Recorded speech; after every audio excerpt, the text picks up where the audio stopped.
festival to you. Fringe Radio.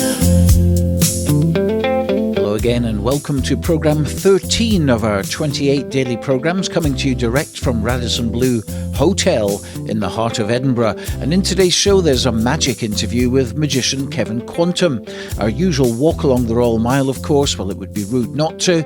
I'll be meeting up with an extraordinary character called Jennifer Jane with a story that will blow your mind, layer after layer of intrigue and revelations. And we meet the star of a play about a 19-year-old Swedish Princess Cecilia Vasa and the scandal that she caused many, many years ago. So certainly something for everyone, but we begin today with Hugh Brown's interview with magician Chris Dugdale, who's appeared on the Royal Variety Show. He's given a private performance for the late Queen Elizabeth, and this is his 13th year at the Fringe, and Chris spoke to him after one of his shows at the Assembly Rooms on George Street. Chris, one astonishment too many. I have to tell you, I was just astonished. Never mind one astonishment too many. It was a great show. Thank you. Well, that's the idea. And hopefully one astonishment too many, hopefully some memories and some ideas you can take away with you. The whole concept of the show is to really open people's minds and really to question everything that we take to be true. It's billed in the programme as being a dynamic blend of mentalism and magic. Mm-hmm. How would you describe that then?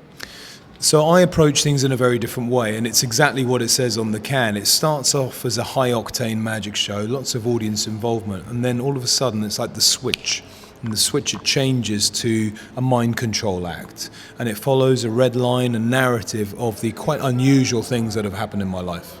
How did you get the ideas for some of those things then? Mm-hmm. These are concepts you work on for years and years.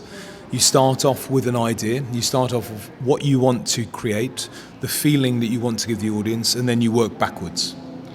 How important are the audience members then? Because you've got a different crowd every night. Mm-hmm. Extremely important, and it's extremely important that they like you as a performer. If they don't like you and they don't connect with you, the show won't work. I think tonight you had quite a good crowd in. Yeah, very nice, very nice. I mean, we've had good crowds every time.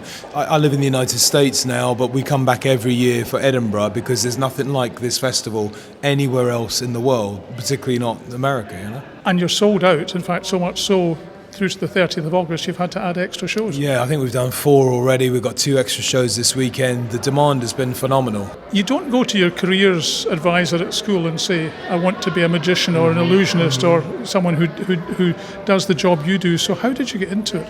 I said to my mum, I really want to become a brain surgeon, but she insisted I become a magician. So I'm messing. I've always loved it. You know, I think it's important that people do for a living what they find to be passionate in their life. If you study your passion and you follow it and you don't concentrate initially on the money will come.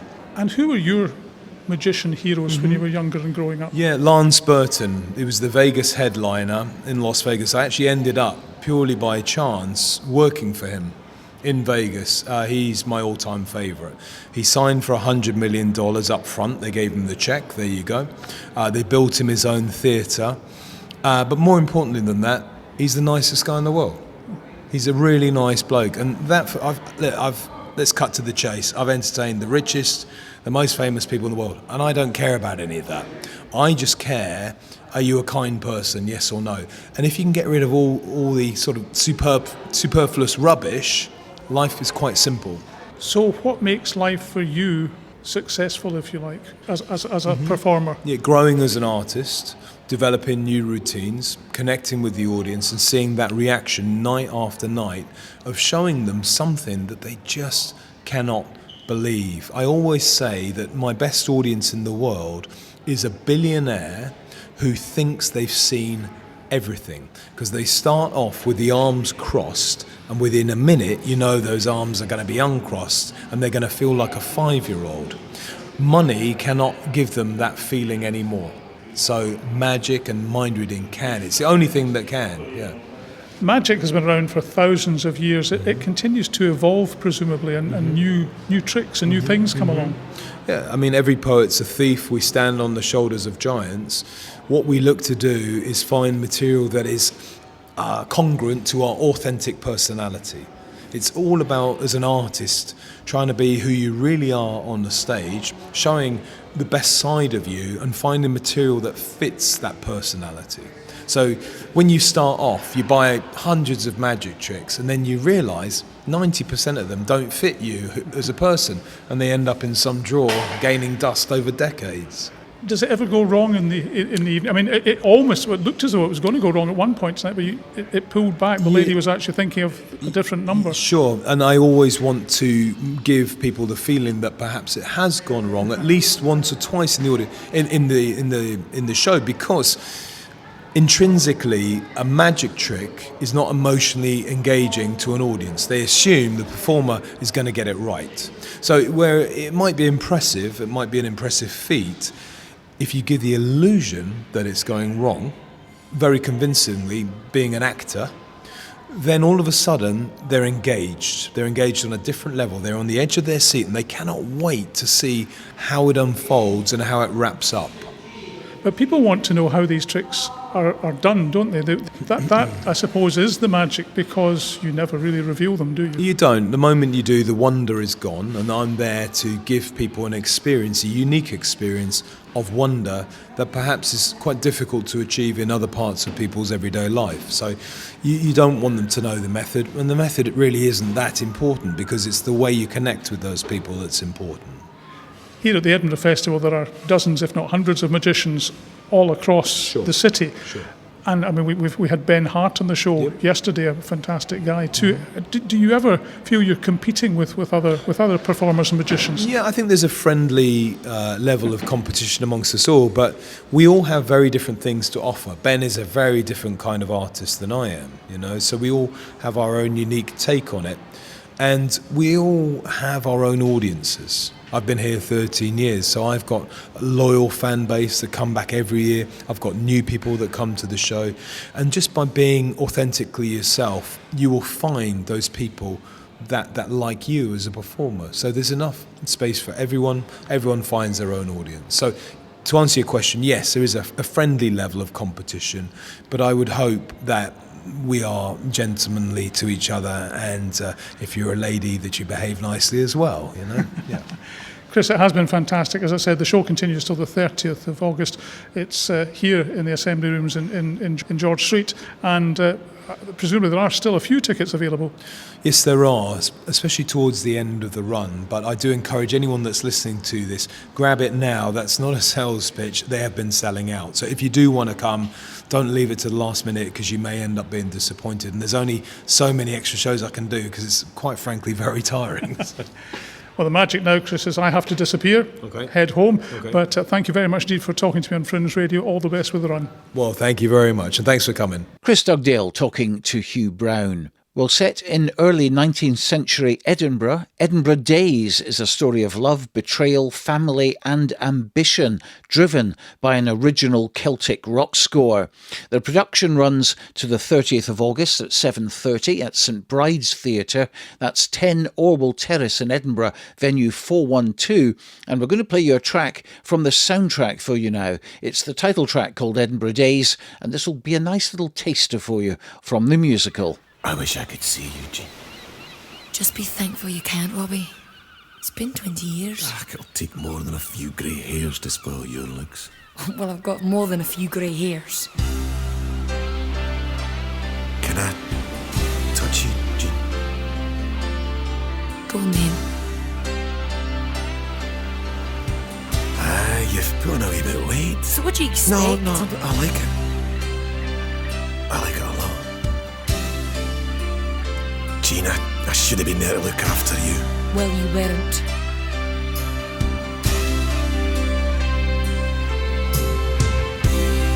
Look at you. You've hardly changed, but all the tears I've cried should have washed my love away. I tried hating you, but I could never. 'Cause I still get a shiver for you. I was wrong. Please understand. When I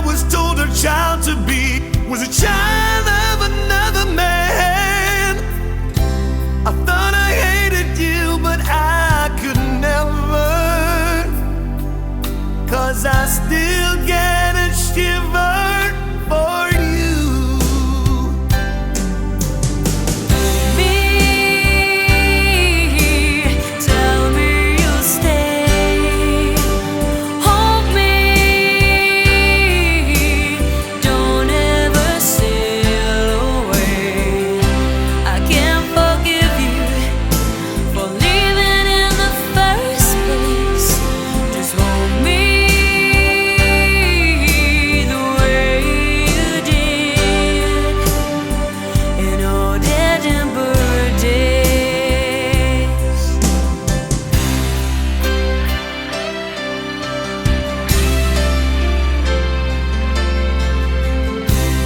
My son is yours. He's got your ways. But I might have opened up my arms and act like you never run away. I tried to shut you out, but I could never. 'Cause I still get a shiver for you.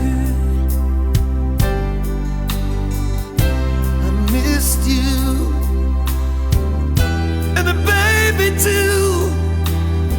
I never thought I'd see the day I could ever talk to you.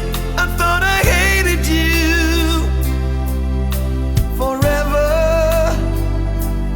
I tried hating you, but I could never. 'Cause I still get a shiver for you. Me, tell me you'll stay. Hold me,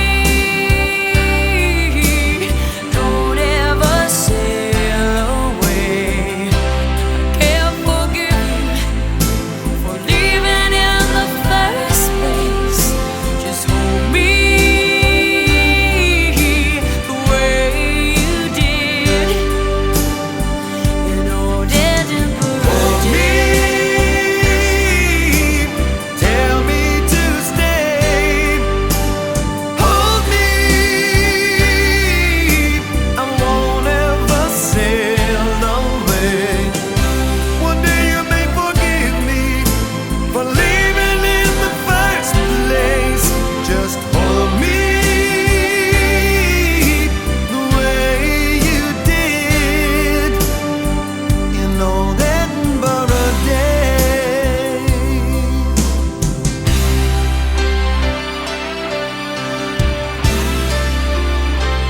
Hold me,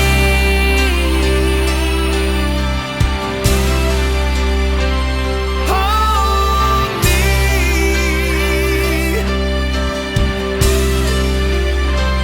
hold me.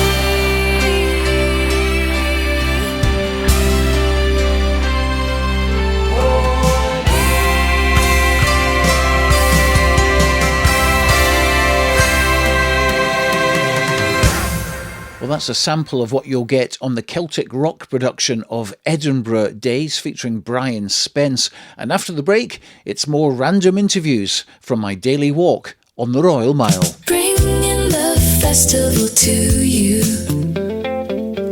Fringe Radio. One of Australia's best tribute acts, the 64, make their Edinburgh Fringe debut with 70s Jukebox. At the Assembly Rooms, Bijou, Venue 20, you'll enjoy powerhouse vocals, slick choreography, and full-on energy as the 64 bring you the best music of the 70s. They're relishing the opportunity to play for an Edinburgh audience for the very first time at 2:30 every afternoon from the 18th to the 30th of August. Get your tickets now at edfringe.com. I cannot believe he asked me to do OnlyFans. Hold on, let's talk about this. There's nothing to talk about. We're always complaining about money. Then get another job. I am not selling my body. I'm listening to me now. I'm good at this. 15 Minutes of Shame, from the 7th to the 30th of August at 7:20 at Playground 2 at Zoo Playground. Tickets at edfringe.com.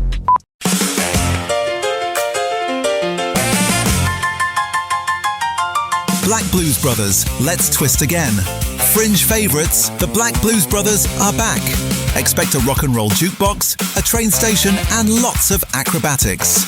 Every day from August 5th to August 31st at 5 p.m. at McEwen Hall, Bristow Square. Tickets available at edfringe.com. We're broadcasting from the Radisson Blu Hotel, Edinburgh city centre, surrounded by the buzz of the Royal Mile, where you can recharge, refuel and jump straight back into the festive fun. With the space on the Mile based here, 7 theatres are filled with performances from morning until night, every day of the Fringe. If you want to be at the centre of the action, this is the right place. What is the most powerful force in the universe? This August, magician and physicist Kevin Quantum brings an all-new Fringe show to Edinburgh. Invisible Force. Expect brand new magic inventions, impossible moments you'll never have seen before, and astonishing illusions where science and mystery collide. Electricity crackles, reality bends, and you'll leave questioning what's actually possible. Funny, surprising, and unlike anything else at the Fringe. Search Quantum at edfringe.com and discover Kevin Quantum, Invisible Force.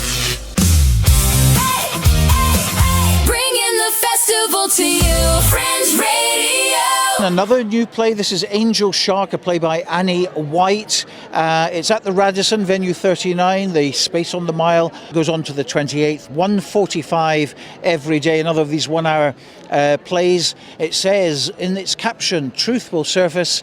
A play, as I say, by Annie White. We don't have Annie White, but we do have you, sir. Yes, hello, my name is Joe Suter. I'm speaking in the character's accent. You do what you want.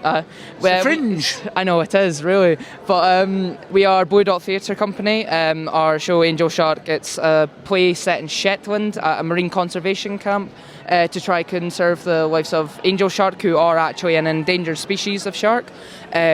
But when the three start becoming friends and meeting for the first time, Angel Shark has appeared dead on the beach. So they decide from their intense love for the shows like detective shows like Shetland that they will decide to try investigate and find out who's murdered the shark. And then more hijinks ensue with a lot of good original written comedy and quite some serious heartfelt moments as well.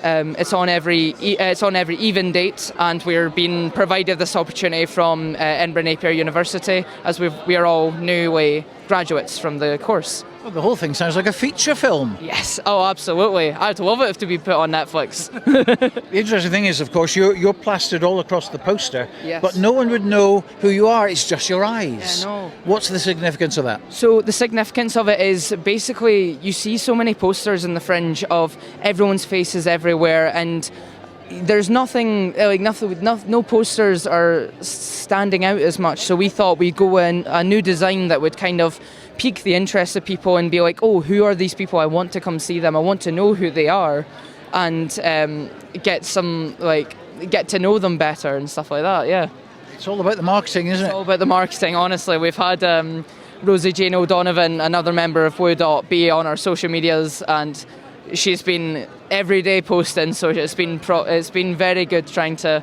spread the message of our show, get everyone in to see it. And Annie White written it, of course. Is she involved as well? Yes, so Annie White is our third member of Blue Dot Theatre Company. She is an incredible actor. She's in another show as well called Bullfight. It's on at, I believe, 11 o'clock at Summer Hall. So she comes straight from that show into our show every day with a positive attitude, and she just helps bring the show alive. Like, we all bounce off of each other. That's like, our reviews have been saying that the energy between us three is incredible on stage. So I'm just speaking from the fans. Absolutely. And of course you have to have energy to survive the Fringe, don't you? We're only a third of the way through, effectively, our run, and the same with you as well. So it's on till the 28th, and of course you're based at one of the venues, the Space on the Mile, which is at Radisson Blu, venue 39. Nice to meet you. It was lovely to meet you too. Thank you. Another new show to talk about, one almost in the past and one in the future. I'll explain what that's all about in a minute, but we have Niall here first of all, and Alex as well, all part of the Dungeons and Dragons comedy. And it's Tartan Tabletop we'll talk about first of all, because that is on right the way till the 31st, apart from the 17th, and that's Doon the Stairs at Patter House, the Gilded Balloon. Yes, we gave ourselves one day off this year because we thought it'd be nice to ourselves. It is a different show every single day. We have guests on, comedians, drag queens, our friends. We have lots of people on the show, and we play different wacky characters every single day. And the front cover shows these wacky characters in action. And Alex, you've obviously been involved with this other one, Kill the King, as well, which comes to an end tonight. Yeah, it's been a really good run for us. We've got really good reception from audiences and reviewers, and we've had loads of fun doing it. I don't think there's been a show yet where we haven't all corpse at some point. It's just like the silliest thing we've ever done, and that says a lot, because as you can see, Tartan Tabletop is also incredibly silly. Sell it to us. Tartan Tabletop, so it's a Dungeons and Dragons game designed for people who have never played Dungeons and Dragons before to enjoy. My dad, who's 70 years old, can watch it and enjoy it and know what's going on. So if you've never played D&D, it's always a good time. The story in the show is different every single day, and we have a different guest star every single day as well. Some of those guest stars are Dungeons and Dragons aficionados, and some of them, this is their first time ever picking up a dice. So lots and lots of fun. Yes, that is right, lots and lots of fun. Usually it involves us messing around with our DM, that is our Dungeon Master, the lovely Josh Aitken, who's also another one of the writers for Amatan and Mortair Kill the King as well. Brilliant, and just a reminder, it's Doon Stairs at the Patter House at Gilded Balloon all the way through to the 31st. Apart from the 17th, these guys do need a break at some time. And it's Tartan Tabletop. All the best of luck with it. Thank you very much. On to yet another new show. This one is called Love, 5 Ways. It sounds rather intriguing. It's at the Paradise in the Vault, venue 29, all the way through to the 22nd. And it starts at 12:50 every day. And who do I have with me? Solomon Meyer, yeah. And you're involved in the production, of course? I'm friends of the cast. I'm friends of the director and also the actors. Doing some great promotion work for them. Doing my best out on the streets, yeah. What's the reaction been so far? It's been really good. They've got some good 4-star reviews.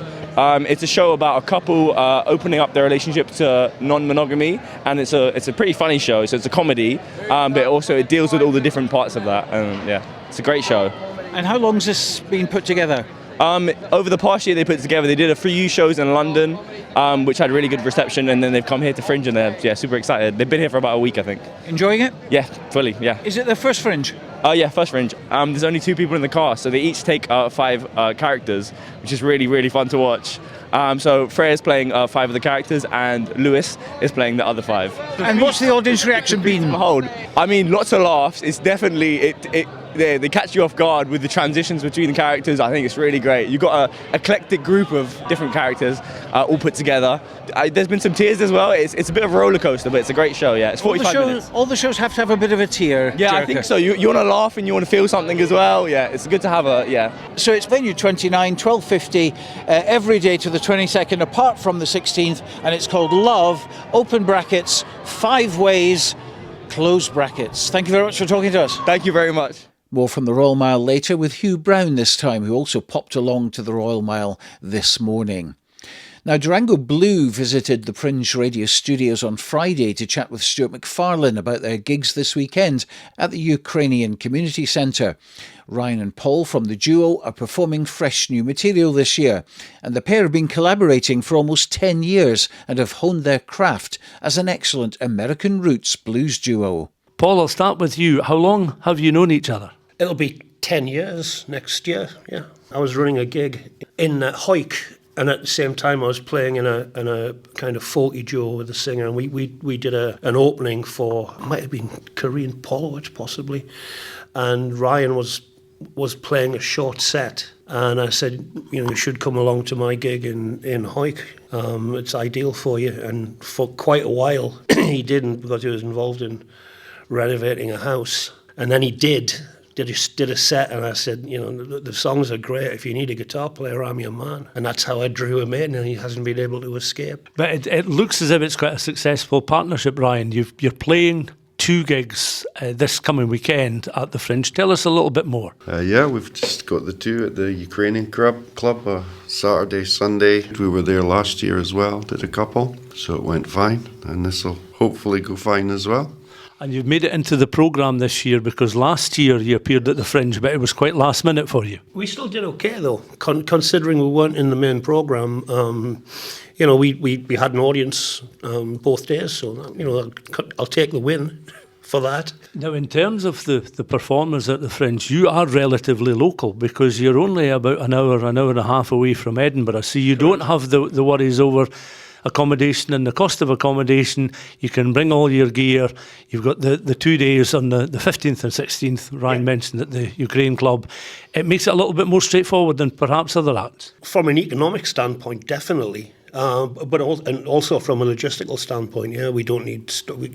We keep it fairly light. There's a pay system in the venue and an engineer, so we just basically turn up with instrument. It's pretty slick. It's actually much easier than doing a gig, like an actual gig of our own where we're hauling PA. So Ryan, what does the gig consist of? It will be an hour of original songs. And that will be nice because you'll have many people there that will be familiar with your work, a lot that perhaps won't have heard you before but are curious to know more about you.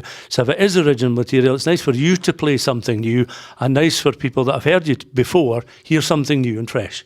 Yeah, Ryan's writing constantly, so we will be showcasing material that we don't normally play in our live set. I think we might even have one that we haven't recorded yet. So yeah, there'll be some of the old favourites, but there'll be a few new ones. But now, where does the Fringe stand in terms of your calendar year and order of importance and gigs and events that you want to try and target and be part of? I think it's just important to have it on your CV. It's got international standing. Everybody in the Western world's aware of the Edinburgh Festival Fringe. So yeah, it's great to have it on the CV. Regardless of how we actually how it may turn out. Now, Ryan, I first met you in 2000. Has your music, would you say, evolved greatly in that time, or have there just been some subtle changes? Have you perhaps been able to benefit with technical changes, technology improving things for you? Changes, it's hard to say. It's hard to judge your own change. Obviously, in that time, there's been a huge catalogue of songs to choose from. So there's much more ability to get rid of the weak ones. So it leaves you with a stronger bundle. Technical, well, Paul here's a total tech geek. So that's why our rig gets bigger and bigger and bigger and bigger, because he's a total tech geek. So yes, there's been huge changes.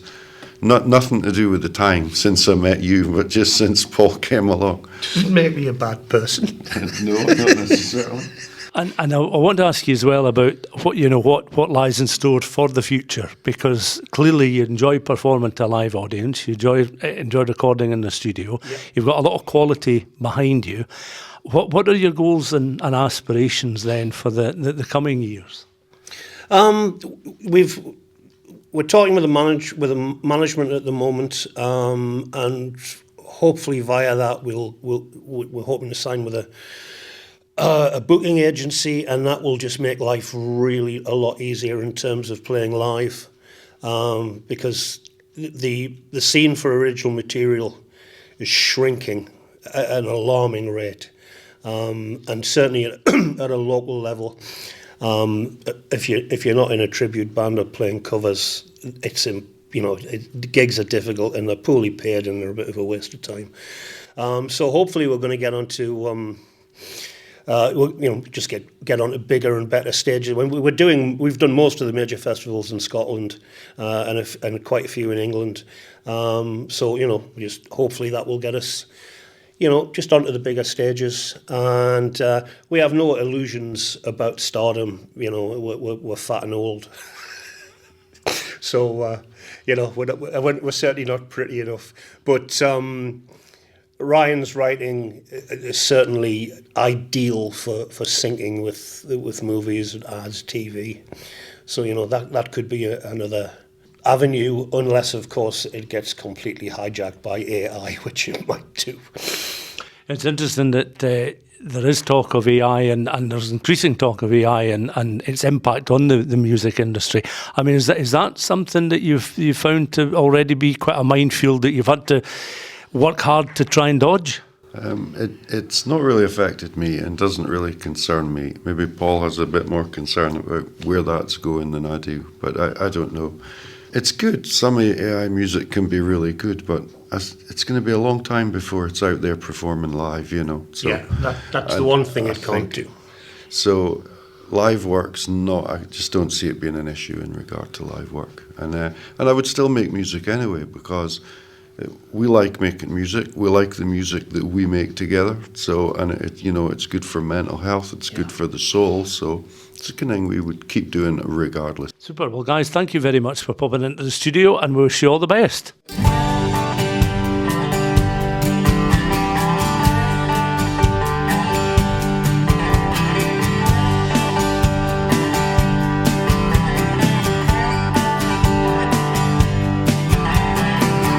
Wasted time on the sidelines, hoping for an open goal. All I scored and it left me in a hole. Moved out of the city, recognized defeat. I was made for calm and quiet streets. Moved on like the weather, could not stay the same. I know you did not need me or my pain. Those dancing flowers you gave me, they were made of plastic, baby, but they made me smile, and I have no regrets.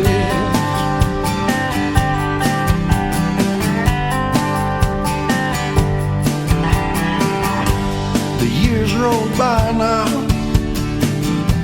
it's been some time, and those dancing flowers, they remind me of you when the sun shines. And I'm doing well now, I hope that's true for you. If ever you think about me, don't regret me when you do.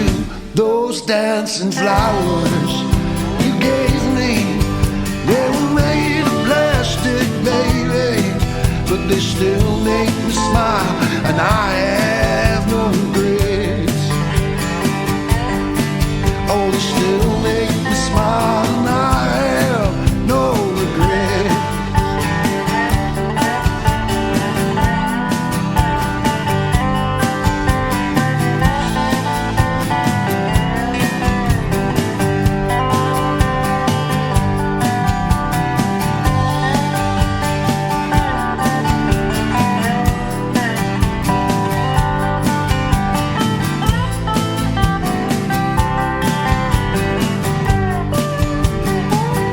Those dancing flowers you gave me, they were made of plastic, baby, but they still make me smile, and I have no regret. Those dancing flowers you gave me, they were made of plastic, baby, they still make me smile, and I have no regret. Oh, they still make me smile, and I have no regret. Oh, they still make me smile, and I have no regret.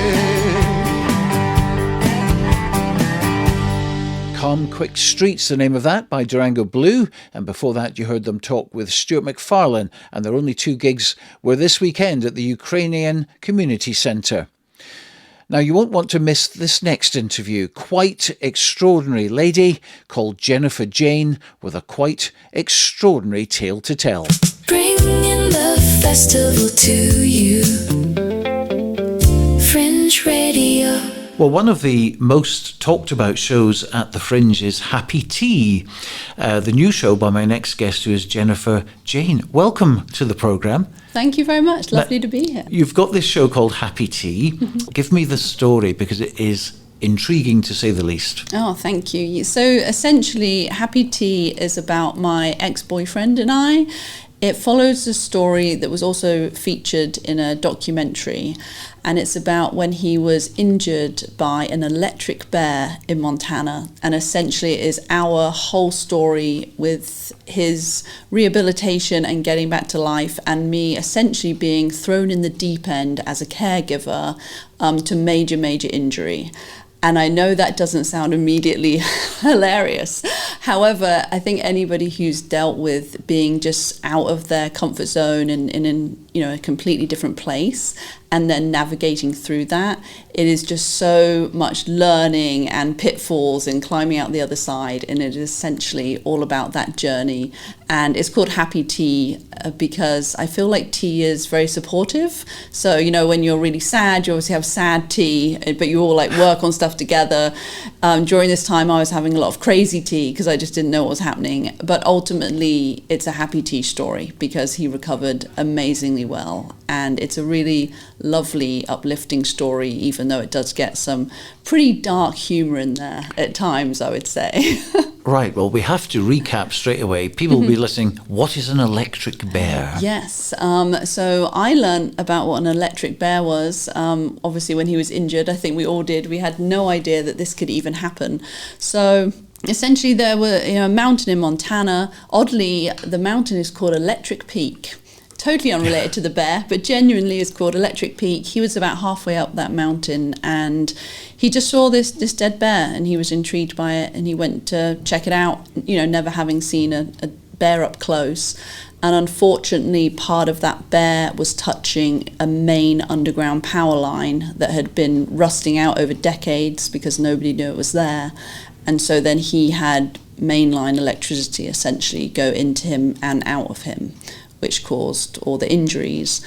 And since then, we've actually learned that happens oddly quite a lot. Like there was a case in Canada where there was 16 animals piled up because animals are attracted to electricity. So one animal got caught by the electricity and then it would suddenly be, a wolf went in to eat that animal and then another wolf or a bear or something and just this huge pile. So if you ever see, a random dead animal in the woods, and especially if you see a pile of animals, definitely call someone because we've learned that this is not so much of an isolated thing that we initially thought it was. Now you can't train for something like this, total deep end, so yes. I mean this must, I was going to say shocking. 100%. Very shocking. That word shouldn't have come out, but I suppose this is part of the dark comedy we're talking about here. All good, yeah. But yeah, I mean, when did you first hear about it? Were you actually there at the time and he went on, or? No, so this is actually part of the story. I think it's fine to put this little spoiler in, but essentially I just found out that he'd been cheating on me with 8 different women. Is an impressive number, I would say. I was impressed with his scheduling.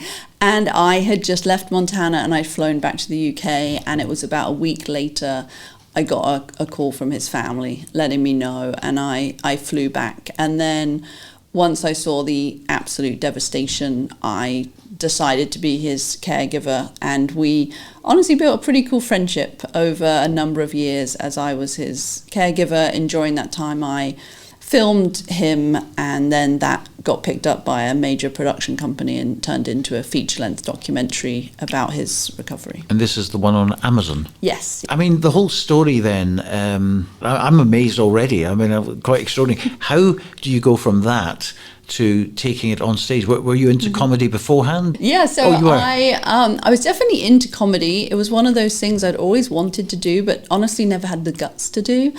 And during this time of being, a main caregiver to someone on top of a job and all the other things that everybody does in life, I honestly just struggled. And I don't drink, I'm not into drugs, so I didn't have this outlet almost. I just didn't have any just escape from my brain. And I decided that I was just going to start writing comedy because it just focuses you so hardcore. I mean, the minute you step on stage, you're not thinking about your life. You're thinking about making people laugh, about sharing a story, just sharing yourself on stage, right? And hopefully making other people happy. And so it just gave me this focus. And so I had this life that was very hard and intense with, the past and all the cheating and the injury. And on this other hand, just just being in a weird little happy place with my brain and writing comedy. And then the documentary, once it got picked up by this production company, the director basically came to me and said, I know you'd planned for the documentary to be about him, but we actually think it should be about your story and your friendship and the caregiver role as well. And randomly the director was like, could you write like some stand-up about this time? And at the time it was quite raw. And I just wrote this very thrown together piece, like 40 minutes maybe, and they filmed part of it for the documentary. And then it just sat in a drawer. I think it was just too raw at that time. And now this is, enough time has passed. And obviously, just to confirm, my ex is very happy for me to do this. And he knows that, I'm doing all this stuff. And it was just so much natural comedy that came out of just this very intense time of being thrown in the deep end and just looking after someone that's cheated on you so much is ridiculous. And just navigating those emotions and honestly, even just discovering new emotions. Because I think on the surface, you would be like, well, this is ridiculous. Why would you care and honestly love someone so much when they really needed to be loved after such an intense relationship? And I discovered those emotions that I think I didn't know I had. And I'm really glad I was there for him. And then looking back on that time, you just see all these just hilarious things that just cropped up left, right and centre, And right now, what is the situation with the ex-boyfriend? So he's doing wonderfully. He fully recovered. You see that in the documentary. I also share that in my show. So he did have his left hand amputated, which was a huge part of his recovery. And right now, though, he is crushing at life, I would say. So, yeah, it's a very happy tea story, hence the name, yeah. Did it change him, the fact that he had been bad to you, and yet you turn round and do this for him? Did that change him as a person? Because he's ex-boyfriend still, isn't he? Yeah, he is ex-boyfriend still. Yeah, I think, I obviously didn't experience the injury myself, but I would say that you almost probably can't go through something like that and not have a real awakening as to what you're doing. And even when we were in the hospital, that was one of the first things he wrote down to me actually when he couldn't speak because of the ventilator, was just, maybe this is karma. And I was very much of the case of, well, I don't believe in karma, but karma went way too far. You know what I mean? I would never want something like that to happen to him. And so it was just, I think, him realizing the type of person he wanted to be, and definitely a much more honest person. And I think that, you can't really get through something like that without changing a little bit who you are. And honestly, the people you meet, right? We didn't really know many, honestly, other amputees and people that had gone through major injury before his injury. But then you're part of all these communities and you just get to know people's stories, and there's just a new love for humanity, I think, once you've gone through something like that and understood just, without science, he simply wouldn't be here. This is powerful stuff, isn't it? Powerful stuff. And part of me wants to say, can't you two, you obviously love each other. Why aren't you together? Well, I think the cheating had a lot to do with it. Definitely ruins a relationship. But I think also, the truth is that there's different people are better in different ways. And I would say that we were better as friends in the end. And I think one of the things I learned through all of this is a lot of people try to force things to work just because of history. And I would say that when people are together who are meant to be together, it's really beautiful. But maybe what's more beautiful is when people who are not meant to be together are not together. And I think that might be our beautiful story. We're both married to different people and very happy, yeah. This is like a therapy session here, isn't it? I guess so, yeah. They do say comedy is therapy, I guess. So maybe that's why I wrote it into a show. Yeah, well, talk about selling a show. This is the way to do it, isn't it? There's no question about that. And it says it's an unfiltered show. Yes. In what way? Oh, let me think what I can share with you. So I would say it's very unfiltered in the sense that I'm just very honest about my own insecurities and the things that help me get through. So really the show is about navigating being cheated on, it's navigating being a caregiver, and it's navigating getting back to life after major changes.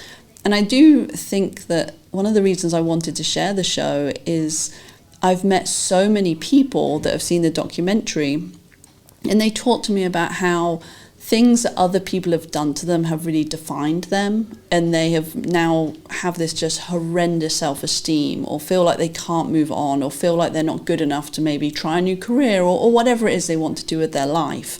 And I think by sharing, oh no, this guy I loved and I was spending my life with, and I'd moved to Montana from England to be with, cheated on me with 8 women multiple times, and I was so tricked for so many years. And then I decided to look after him, and then I came out of it, and you know what, I still like myself, and I'm still gonna go and live, and I'm gonna have a great life. And I've just realized that just simply sharing that gives other people a way to process some of the stuff that they've been through. And I love that about the show. And that's 2 huge shocks, obviously the incident, yes, but finding out, and not 1, not 2, not 3, but 8. Yes. What were you must have been a mess. Yeah, I mean, what was actually interesting about that was I was a mess during the time we were together, because he kept calling me crazy. Like, I'd kind of say, you got back, there's some weird vibe here. Like, I know something just happened here. And he'd just be like, Jen, you're crazy. You know, you're making stuff up, you're ruining the relationship. But I just had these weird vibes, I guess. And so when he finally confessed, it was almost like a relief that I wasn't crazy. It was like, okay, you're actually just a liar and I'm not crazy, was a weird realization. And so although I should have been devastated, I think I was actually oddly happy that my mental health was better than I thought. And so that was an interesting moment too, of just like learning about emotions, because agreed, I think when you just see it on paper, I should have been absolutely devastated. And of course I was 100%, but it wasn't as completely down and out as you might expect. It was more, okay, well, I'm going to go and hook up with someone now to make myself feel better. And my friend Joe really benefited from that. So that was good for him. So yeah, when your boyfriend cheats on you, one of your close guy friends, I guess, gets the benefit of that. So, yes. Yeah. And that's not your husband now, though? No, it's not, no. But I will give a shout out to Joe. He was a wonderful guy, and is a wonderful guy, and still a good friend of mine. So yeah, and that's another thing about the show is I think when you hear about the concept of this guy cheating and then being the caregiver, that it could be maybe a male hating show or something like that. That is not the case. I have many wonderful men in my life, and it's very much a very specific story. So how long did the relationship last with Joe, though? Because presumably he was absolutely delighted with this. He was. Honestly, it was more short-lived just because he worked internationally. But when I saw him for a good time, it was good time.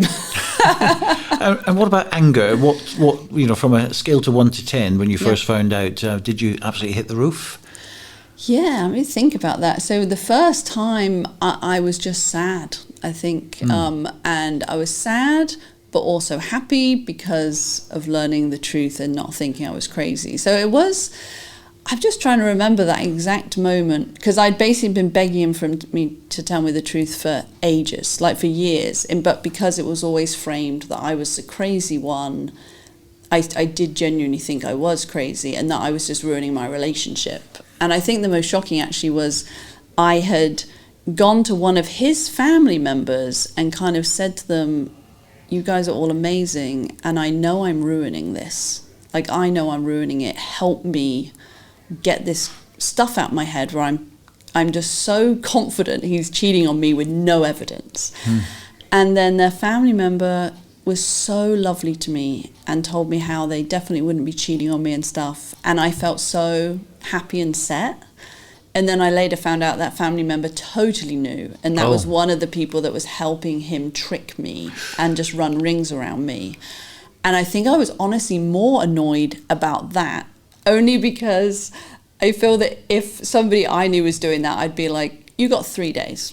Yeah. You tell them I'm going to give you 3 days to be a decent person here, and otherwise I'm going to tell them. And so I think finding out that there were other people that knew that didn't tell me almost hurt more, I think. Yeah, there's the women's intuition that we all hear about, and you obviously had that in abundance. I guess I did, yeah, I 100% did, and I think it was, this is going to sound awful, but I think it's when your partner is just like oddly happy for no reason. You know what I mean? You're just like, wait a minute, you just got back from the grocery store and you seem stoked, and then you're like, oh, I see what happened at the grocery store. You know, when you later learn what happened at the grocery store. You do realise there's going to be guys and girls who are making notes at this moment in time. 100%. No, and I think looking back, I don't actually know how I would handle it differently, because that framing of me being crazy, I just felt so lucky to be with him and that he was supporting me through my so-called craziness.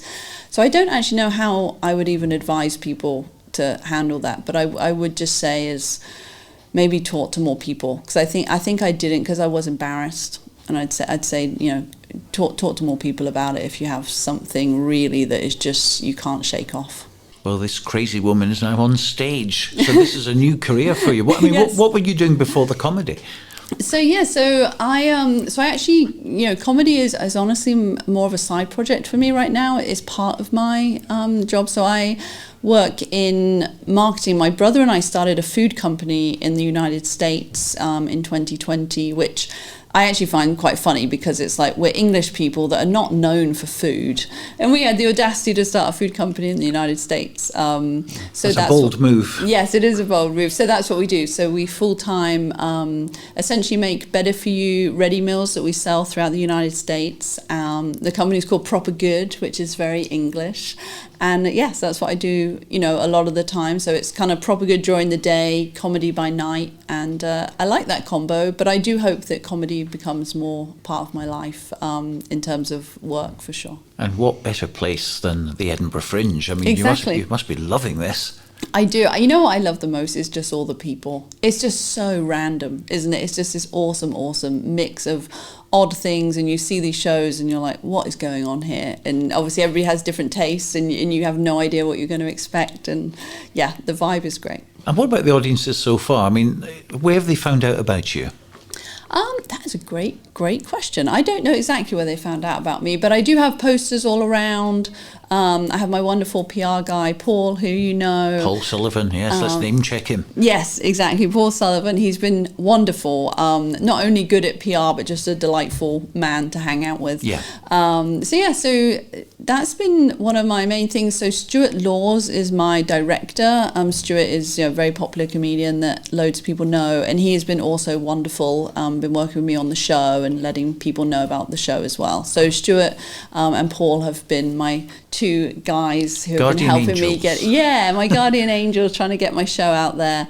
But the truth is that Fringe has so many shows and there's so many different things. I would say if you're the type of person that's interested in, romantic stories, love stories, if you work in the medical field and you're just interested about that behind the scenes, story really of your patients and how the caregivers deal with the everyday stuff.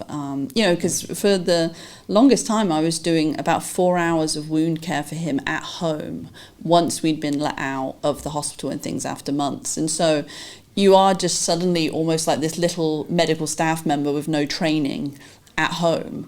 If you're in the medical field and you're interested to know about the patient and caregiver stories, I think my show would be a great one to come and see, because I truly do just talk about where I was mentally and how I got through it, as well as him, and coming out the other side. And talking about coming out the other side, Jennifer Jane and husband now, what's happening there? We all want to know. Oh, my husband is very lovely. So actually I met him through building the documentary. So my husband is a cinematographer, and when we were finishing up the feature documentary, we needed to do a lot of marketing for it. And he was one of the people on the team that was hired to help us make marketing materials. And so I met him and we just became great friends for a couple of years. And then he had a shoot in Panama for about 6 weeks. And during that time, I was like, wow, I really miss that cinematographer being around. And then we got together after that, and the rest is history, as they say. Fantastic. Well, there we are. I mean, if you don't want to go and see this show now, there must be something wrong with you. It's at the Just the Tonic, the Sniffer Room at Mash House, which is venue 20. And you're on till the 30th, apart from the 18th, I believe. Is that right? That is correct, yes. And it's 7:15 at night. I've been sold on it. I have to make a point of going to see this show, immerse myself in it. What a fascinating story. And thanks for coming in, Jennifer. Wonderful. Thank you so much for having me. I really appreciate it. Well, I'm sure that interview left you completely breathless. And after the break, my special guest is Scottish magician Kevin Quantum. Bringing the festival to you. Fringe Radio. One story, two people. Amanda Crowley and Thomas Duncan. One lawyer, one mass murderer. The case is lost. She wants it anyways. Not to win, but to understand how monsters are made. Glimpse behind the societal masks, as with Monster Made, an intense character study, a captivating, psychological, intimate play is coming to the Fringe at Paradise in the Vault. Only the one who can change his mind can actually change something. Monster Made runs from August 24th to August 30th. Book your seats today at edfringe.com. What is the most powerful force in the universe? This August, magician and physicist Kevin Quantum brings an all-new Fringe show to Edinburgh. Invisible Force. Expect brand new magic inventions, impossible moments you'll never have seen before, and astonishing illusions where science and mystery collide. Electricity crackles, reality bends, and you'll leave questioning what's actually possible. Funny, surprising, and unlike anything else at the Fringe. Search Quantum at edfringe.com and discover Kevin Quantum, Invisible Force. This August, discover the best comedy, cabaret, kids shows and more at the Free Festival. With over 360 daily shows, there's something for everybody at a price for everyone. Donate what you think the show's worth at the end, or book pay what you can tickets to keep the Fringe accessible for everyone. The Free Festival, the real spirit of the Edinburgh Fringe. Full programme at freefestival.co.uk. Print it, copy it at the copyandprintshop.com. Your printing is made easy at the Copy and Print Shop. We specialise in rapid printing services, leaflets, posters, brochures, banners, business cards and more. Collect your order at our Glasgow print shop or have it delivered wherever you are. Find out more at thecopyandprintshop.com. Print it, copy it at the copyandprintshop.com. One of Australia's best tribute acts, the 64, make their Edinburgh Fringe debut with 70s jukebox. At the Assembly Rooms, Bijou, Venue 20, you'll enjoy powerhouse vocals, slick choreography, and full-on energy as the 64 bring you the best music of the 70s. They're relishing the opportunity to play for an Edinburgh audience for the very first time at 2:30 every afternoon from the 18th to the 30th of August. Get your tickets now at edfringe.com. For 31 years, the Space UK has championed new writing and exciting companies from across the world, giving artists an affordable, supportive and professional platform at the Edinburgh Festival Fringe. Now presenting one of the Fringe's largest and most diverse programmes across 19 theatres and 6 venues, there's always something new to discover at the Space UK. Explore the programme and book at thespaceuk.com. Bringing the festival to you. Fringe Radio. Well, Kevin Quantum's shows are a must-see at the Fringe, and his new one is called Invisible Force, and he joins me in the studio now. Now, I saw a few days ago your show pretty much sold out as well. You must be really happy with the way things have started. Yeah, for sure.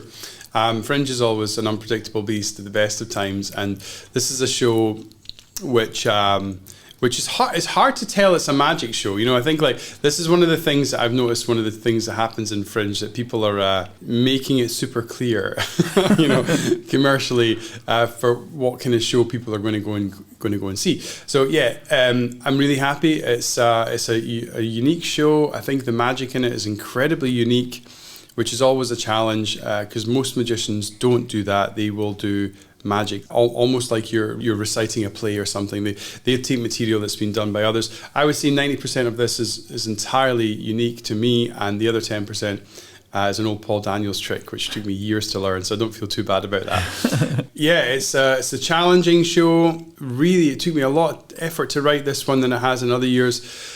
And it's a new show too, so that's always the worry when you come to the Fringe with a new show, because it takes time to bed in, it always does. And you just have highs and lows with a new show, because you come off euphoric thinking you've solved every problem, and then the next day a lot of stuff breaks and you're not sure why. You can't really. So it's almost like a professional golfer who does the round of his life, thinks they're the best golfer in the world, and the next day has a mare, and you just can't tell, right? And you sit there, you try and break it down and try and work it out.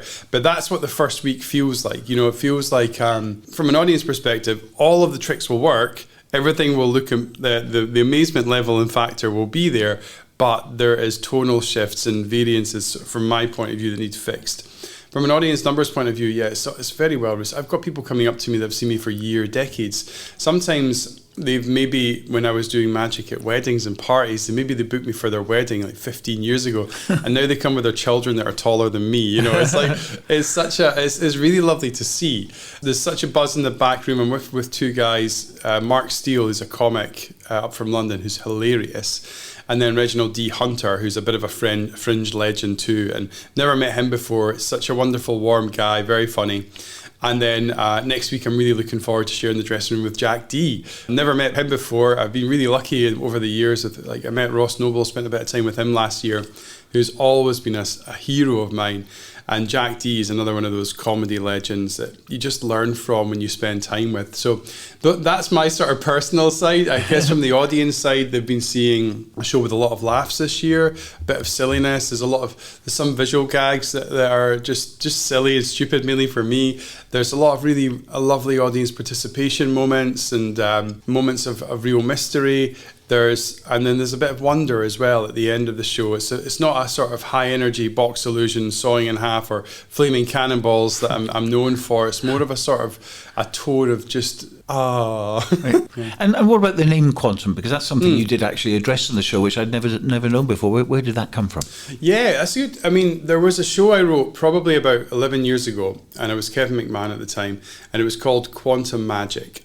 And the idea was pretty much, it's not changed in 11 years, that this quantum physics world was magical. There were objects that would appear and disappear, and there were objects that would transform, and scientists had no idea what was going on, and they would end up using the language of magic to explain these weird goings on, which I found quite funny, quite ironic. There was when you listen to a physicist talk about the world, Brian Cox or whomever, right?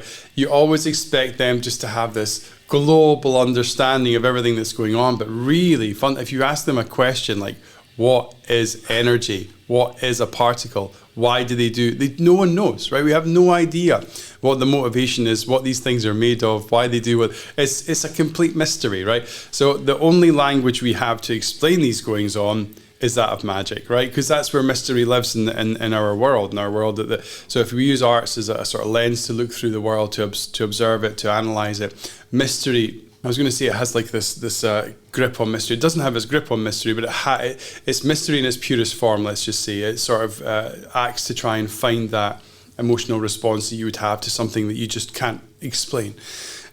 So that's where it came from. I think, as I say in the show, Kevin Quantum, it had that alliteration element to it, the sort of similar sounding starts to both of the words. Those are the main two reasons. I think like one of the parts of my script from 11 years ago, I was writing the script for Quantum Magic, and I remember writing it, and I was on Microsoft Office, I was using Word, and I wrote the word science in, and I'd written the word science a lot, and I was like, I need another word for science.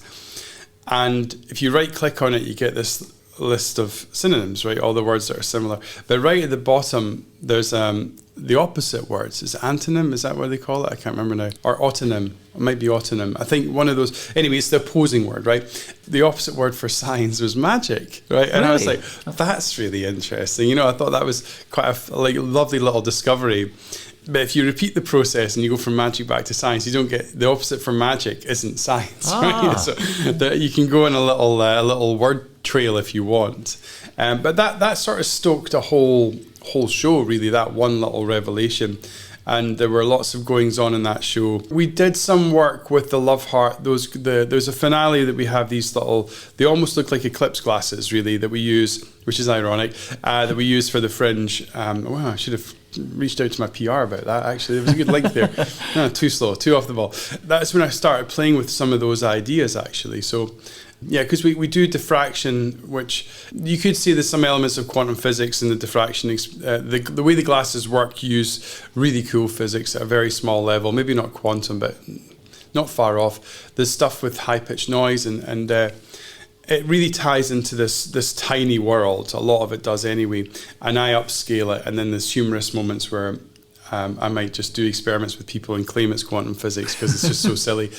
So yeah, I've stuck with Kevin Quantum now for 10 years, and it's been a good run. I think this show is probably the most sciencey themed show I've ever written in that time. Yeah, that's where we are. That's where we are with Kevin Quantum, yeah. And of course you were a scientist originally before you went into the magic business effectively, but you're always looking at different ideas for the show, etc. And I think the last time we spoke, when in fact last year, because I was asking you about material, does it ever run out? And you said, well, actually, I've got material which I'm already planning probably shows 10 years in advance. That's very true. And there was so much material for this year's show that just didn't have time to be developed. Oftentimes, I'll see a science thing and I'll try and turn it into a magic thing. And I say that in the show. Like, I want to take a lot of science communicators take magic and then use it to explain science, and they reveal the secret, which I'm never a big fan of. I think the feeling of wonder is too important. Right, I feel like when you give someone a puzzle, right, say, hey, look, here's a puzzle, and you're trying to solve it, and then say, oh, this is the answer. Like, no, I want time to solve it, right? I want time to think it out myself, right? That's the important part. It's not the answer. I think sometimes this gets missed in science, right? How something works is important, don't get me wrong, but what's more important is that we train people to work out how they work, right? Because then they're going to go on to work out how other stuff works that we don't already know, right? And that's the important part of science. Yeah, the idea that we're trying to make the world a better place through our understanding of things. But if people don't know how to work stuff out, they've not been taught that because they've just been spoon-fed. Here's how it works. Here's how it works. Oh. It's like your phone. It's like the dopamine hit you get when you're scrolling through your Instagram reels, right? You just get hit after hit after hit with no real meaning, right? So the real meaning comes from the wonder. This is why I think magic shows are actually better for inquiring minds than science shows, right? And this sounds crazy because you're challenged to think, right? Not everyone is. Some people just like magic for magic, but a lot of people go in, they want to know how it works, and they are challenged to think about it, and they're not given the secret, and they're allowed to think about it after the show about how it works and what their theories are and present them to me. Some people come up to me at the end of my show and said, what happens if someone's got a pacemaker? And I'm like, what are you talking about? When you electrocute them. I'm like, I don't electrocute anyone in my show, right? I do not. I absolutely don't. And they're like, oh, how did you do that one? I said, it's magic. I'm not sticking an electric charge through it. Like, it sort of blew my mind that someone would think I would electrocute someone in a show, right? But that's where their mind went. Yeah. Unfortunately, I had the chance to correct them because that's a bit of a pervasive. I should probably say that in the show as well, because sometimes it looks too real. Sometimes, right, when you're working with psychology and humans, because humans just behave in weird ways. I guess the point I was making there was to do with how this world of magic and this world of science interact. And for me, I like the feeling of wonder and I like the feeling of mystery, and that's what I want to give, and I don't want to take that away from people. And as I said just a few moments ago, I think is better for you right, than going and being spoon-fed, here's how everything works, which is probably its own, it's got its place, don't get me wrong, but I think for my mind, I want to learn how to think rather than learn facts and figures, right? I think that's more important to me. And it's interesting as well because it's like people want to, know how things work, etc. But in a magic show, you want the wonder there, and you don't really want them to attempt to work it out. You just want to suspend disbelief. I don't mind. And enjoy it. Really? No, I don't mind. I mean, that's last year's show was all about that. Unbelievable magic for non-believers. The whole idea that people come in with on the whole two mindsets. One, this is a magic show. I know what a magic show is. I know it's all nonsense, let's say, but it's really well presented and it's just incredible. And I just want to get swept along with that, right? Mm-hmm. They suspend their disbelief, childlike state, wonder, experience. Oh, isn't that amazing, right? But then there's those that come in with their pen and their pencil and paper, their detective mindset, and they're like, I'm going to enjoy this because it's a puzzle and I need to know how it's done. And the split is almost 50-50, right? It's incredible, right? It really is incredible how an audience is split for magic shows. You really, and because I would ask them at the start, are you a believer or a non-believer? I wouldn't give any context. They would just take a card. And on the whole, mainly believers, but there were many shows where non-believers were in the majority. And I think it's not far off 50-50. Maybe it's slightly more in favour of believer than non-believer, probably because it's a magic show. But I don't mind. So I try and cater to both. If I can make my opening illusion, which I love, is something that's taken me a long time to develop. So there's essentially a very simple structure. I start off with a small scale model of something that I show, and then I upscale it to a bigger scale one. And it looks like there's a hairdryer blowing a balloon up in the air, right? And it's a cool visual moment. It's nicely lit. But what I do is I remove all the possible clues, and the balloon still stays levitating then in the air, and it's not a science trick anymore, it's a magic trick. And then on my command, it drops out of the air and falls into my hands, which is my cue to take a bow. And it's a lovely sort of fusion of magic and science together, and it's a nice little moment to take in what those two things, how they can come together, and you can still maintain mystery and science, and it reverse engineers a science trick, turns it into a magic trick, which I do throughout the show really. So that's a really good one, because there's tricks in magic where you've got a thing and you give an audience an explanation. And then that's a great thing, because the audience are like, that's how it's done. But then my mentor Dusty tells me this. He goes, you got to take them down the garden path and turn the hose on them. That's one of his sort of phrases for magic. He loves to surprise people. So you set something up, there's a boom, boom, boom. Then you take the thing away that actually is what the rationale and the reasoning is. And then if you strip away all the excuses, then you really leave the audience on unsteady ground. If you go a slightly layer deeper than that as a magician, if you give them an excuse early, then they stop thinking about how it works. And then by the time you tell them that's not the reason, it's too late for them to reverse engineer and go back and think, oh no, I forgot, what are the other clues, right? This is why they want to watch it again, because when you know what's coming, you have a better chance at working it out. The balloon trick is a great example. One of the things that we were discussing was having a piece of thread that hangs from the balloon straight down, right? So we take away the hairdryer, but then we turn on a UV light, boom, you see this thread, and everyone thinks, oh, it's helium. Then you cut the thread, right? So then you think, oh, right, it's not helium, it's not a hairdryer, and then snap, it falls into your hands. So then you've got an extra layer of rationale, and you're taking away all the possible reasons. So the balloon's suspended in state, and I'll walk around it and I'll wave my hand above and below to show there's no threads or anything that might be holding it in place. And then at the moment where it falls into my hands, it just feels like a lovely just snap, and it falls at a weird angle, like a diagonal angle. So that's the opening trick, and it has all of those elements. If you want to try and work it out, you're more than welcome to. I think it's a cool one to start with, because it is exposed. It's quite nice, and it's an out and out magic trick essentially, which is nice, but wrapped in a science wrapper. So yeah, I don't mind if you're a believer, if you're a non-believer, if you want to work out how it's done, or if you don't. I do cater for both. Quite often on social media in particular, under the comments section, there's always the people who know best, who know how it all works, etc. And then someone else comes on and said, no, it's something else. It would almost make a good television show, wouldn't it? Where the magician is there, does his trick, and then you get the keyboard warriors, 10 of them in the room at the same time. The magician can dismiss each one with these extra layers and say, well, no, you're actually wrong. It's a bit like, I suppose, Penn and Teller fool us, isn't it, in a way? Yeah, or they had another show. They would go out and explore magic tricks in different cultures that were used maybe for more nefarious purposes, and then they would debunk them. So actually they taught me how to do one on the Faking It show that I was on, the reality TV show that got me into magic.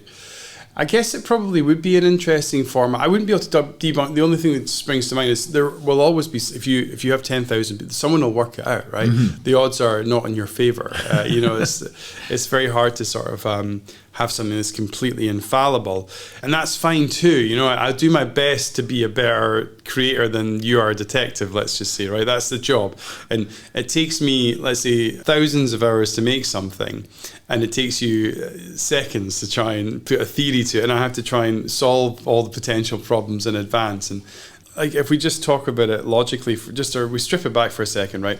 There's bespoke electronics in that were based on a hand movement that I created, which was based on observing how a balloon behaved in an airflow, that we're trying to recreate with alternative means. And I had to go to an electronics specialist to make like a mechanical arm, and then an element, heated element that would do a certain job at a certain point, to make that whole thing work, right? So there was so many different phases of, right, there's the idea, right, let's see how a balloon behaves in a hairdryer. How can I recreate that using a different method? What methods have we got? We go through all the ones until we find the right one.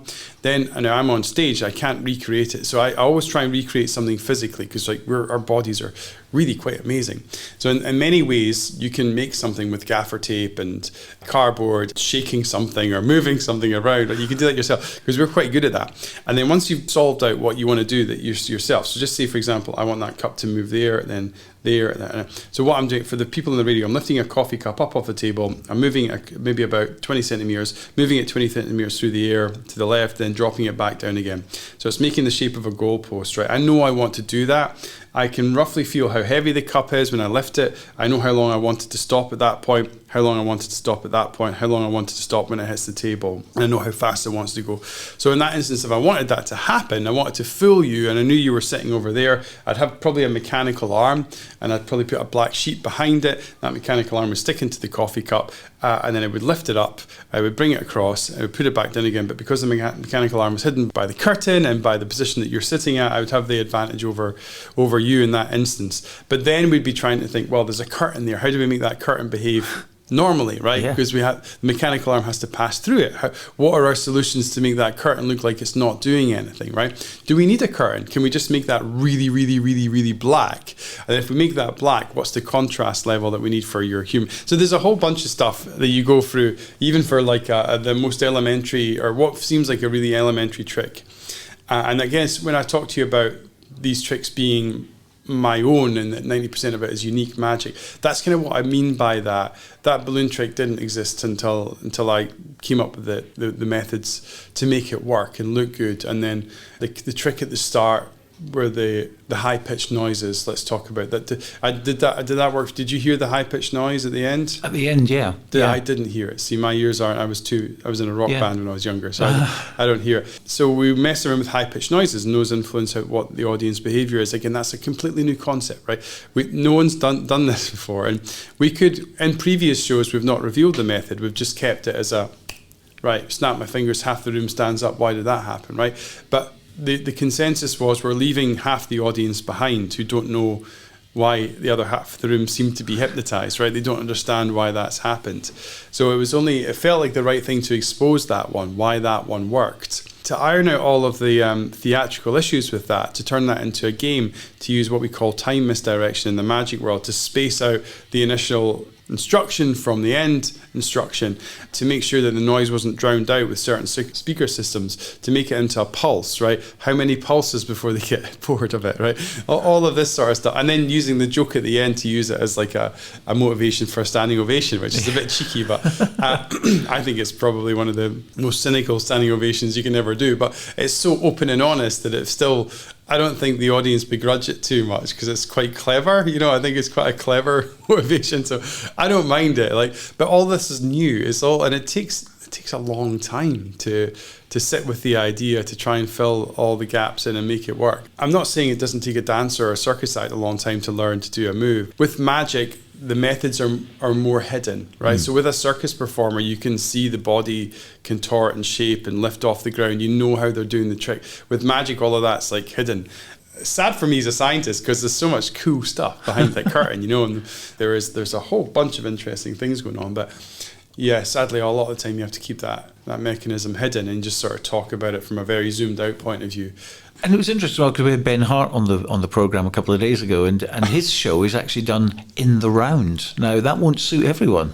No, but I totally understand. I like the idea of that. So I've got shows I can do in the round as well. Ben was probably the first magician at the Fringe to take to put a show in a Spiegel tent. Explain a Spiegel tent. So a Spiegel tent is, it's a good point. So this is it's a German word. So tent, I'm sure everyone's familiar with. The word Spiegel comes from the word Spiel or Spiel, I think it is the pronunciation, which is to play, right? Spiel. Ich spiele gern. I like to play, right? And play is almost like a theatrical term in English too. A play, a theatrical production. So it's a play tent. It's a tent where shows happen, essentially, right? It's a mirror tent. Generally speaking, they're very ornate. They're very beautiful. If you imagine like a big circus tent, really, but made of wood and mirrors and like kind of stained glass. Around the outside, there's lots of booths, and then there's usually a central podium stage, but it can be moved around, and then you can sit all around this, looking at the central podium.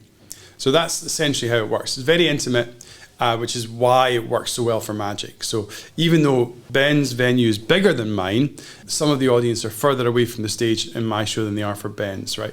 So there's an intimacy that comes from being on the round, but you have to make sacrifices too.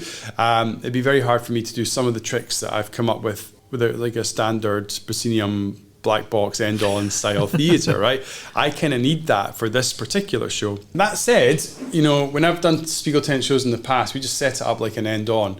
So you can stick a sort of theatre against, a sort of stage against one of the walls and have everyone in front of you, more or less. But the way Ben does it is actually in the spirit of what a Spiegel tent actually is. That's what makes it different, because you can change the layout of the room.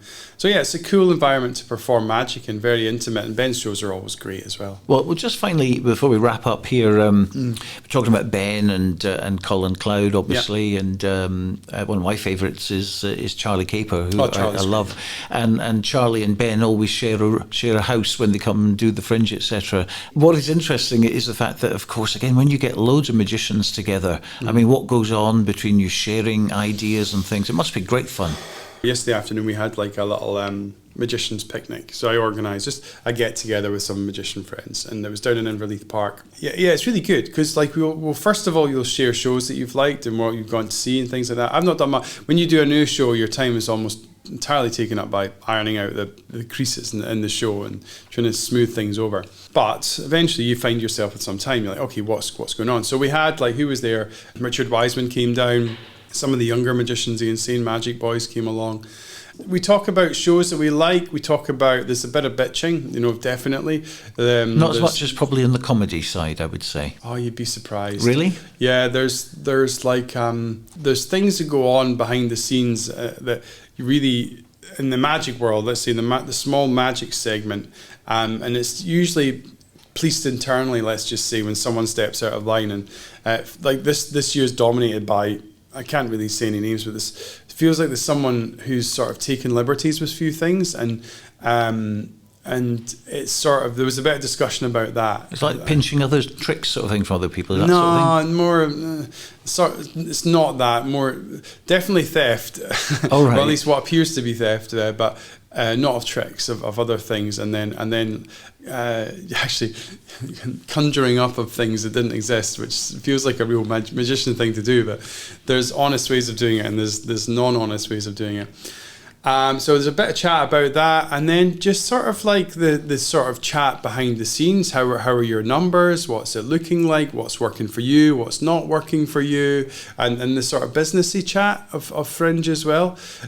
So like for me, I'm suffering in one way because the fire on Princes Street, the knock-on effect of that was that cars now drive along Queen Street and George Street, right? And what they used to do outside of the assembly rooms was have a Spiegel tent and a beer garden and all of this, really turn it into a great little hub. That's not there anymore. I've now got a road and parked cars outside of my venue. People aren't walking past and coming in. So that absolutely affects my sales. Like that's a bit of a grievance I have. No one's fault. Well, maybe it's someone's fault. That's time for another podcast, But it's had that knock-on effect for me in my sales, which is sad because we don't have a hub anymore. We just have a destination venue in the middle of George Street, which is fine, but it eats into your last-minute sales, right? Yeah, and that's where you get a bit frustrated. And who is the kind of chairman of the board, if you like? Someone has to be sort of ultimately in charge, presumably making decisions, or not? consensus usually. There's no sort of head of magic at the Fringe, although someone likes to claim there is. There's consensus. Yeah, there's just magicians that chat, and then there's almost a sort of, it's driven by consensus really. That's the sort of fundamental direction of travel with these sort of things. The Magic Circle will have a board and a committee and things like that. Edinburgh Magic Festival, which I organise, is something I have control of. But the Fringe, you can go to venues, you can go to the organisers of the Fringe, but there's no one who's in charge of magic. There might be someone who represents cabaret somewhere, which magic's a part of, but even then it's quite far removed from what we're discussing and what our actions are. Yeah, it's good. It's sort of weird that just to go back to my show again. Like everyone's really still obsessed with reviews. Because of the nature of my new show, on one day I had a 5-star review from All Edinburgh Theatre, which is like hen's teeth, because they're one of those reviewers that are so hard to please, and it's a theatrical audience.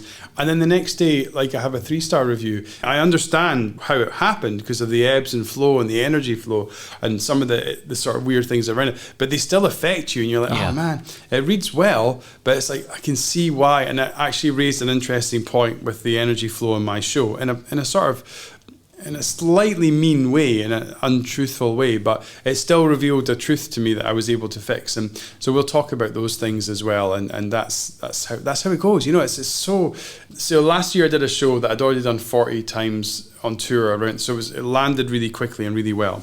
This year I'd only done it 4 or 5 times before it hit the Fringe, so it's very fresh, just out the blocks really. You have to be prepared just to be a little bit shit and it's really hard because you're used to being really good, and you know what being good feels like because I've already got 5, 6, 7, 8 shows that have become really good, and then to be just a bit, I've got to work these problems out, it's quite tricky, particularly in the middle of a run as well, isn't it? Well, you've got to work them out somewhere. It's going to be if you've got a run, you're lucky, because then at least it's like a game of football, you're back in a couple of days. With the Fringe, you're back the next day, so you can put solutions into action immediately, which is what the Fringe is great for. So improvement comes quick. I'm a good performer, so there are days where everything will just flow amazingly well and I'll be in the zone and I get great people on stage and it feels like a 5-star. Then there's other times where the show itself, it just feels like, there's this lovely element of change and transition, but those things have to be massaged to make sure that they hit 100% of the time, and that's where it's at right now. It's just that fun, interesting period of making things turn and move and improve. Well, you make time go really fast when I'm talking to you. It's always great fun to get all this energy coming from you and all the passion that's obviously goes into it. So it's really lovely to see you in person. Just a reminder, of course, it's called Invisible Force. Yeah. You're on till the 30th of August, 6:45 p.m. at the Ballroom at the Assembly Rooms. Any days off this year? I'm trying to get one. I think I had a day off, but it wasn't communicated. So I'm trying to make myself the last Tuesday off, which is usually my day off. I'd usually do 2 weeks and take a Tuesday, see some shows that day. And I met my wife during Fringe as well, so we were going to go and celebrate our meeting that we had. Oh man, when was that now? It was 18 years ago. So that was when I did Magic to Get Girls By, which was it worked essentially. She was in the audience, and we met afterwards at Pleasance Courtyard. So lovely. That's something we usually try and celebrate too. So. And then, I'll finally mention as well, I'm doing this thing out at Cramond at Lauriston Castle. It's called The Secret Room. It's a lovely show. If you want something that's a bit more intimate, this is 3 magicians who animate the castle's history with magic. Lauriston is in this lovely tranquil part of the city. If you're in town, it's maybe 15, 20-minute cab journey outside the town. Jump in a cab, you get out there. Lovely, lovely little show. 40, 50 people are split into 3 groups of 15, 20 people, and you promenade around the castle, 3 different magicians, 3 different shows, and access the castle as well, which is, it's not open year round, let's say. So it's a great little show. It's called The Secret Room, and it's already had 4 sellouts. I think we're going to have another 2 sellouts today, and it usually sells out in advance as well. Like I said, it's only 50 people per show. So have a look at that if you want something a bit different, a promenade show in a castle with magic. It's really cool. Fantastic. Kevin, thanks very much for coming in. Thanks very much. After the break, part 2 of the Royal Mile Walk from this morning with Hugh Brown. Bringing the festival to you, Fringe Radio. I cannot believe he asked me to do OnlyFans. Hold on, let's talk about this. There's nothing to talk about. We're always complaining about money. Then get another job. I am not selling my body. I'm listening to me now. I'm good at this. 15 Minutes of Shame from the 7th to the 30th of August at 7:20 at Playground 2 at Zoo Playground. Tickets at edfringe.com. I want to tell you a true story.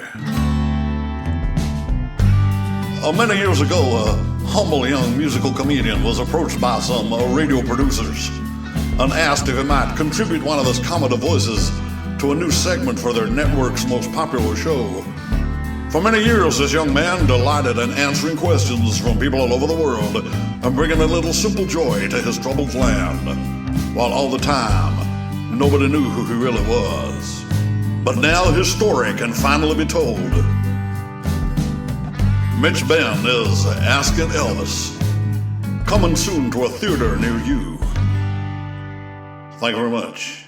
This August, discover the best comedy, cabaret, kids shows and more at the Free Festival. With over 360 daily shows, there's something for everybody at a price for everyone. Donate what you think the show's worth at the end, or book pay what you can tickets to keep the Fringe accessible for everyone.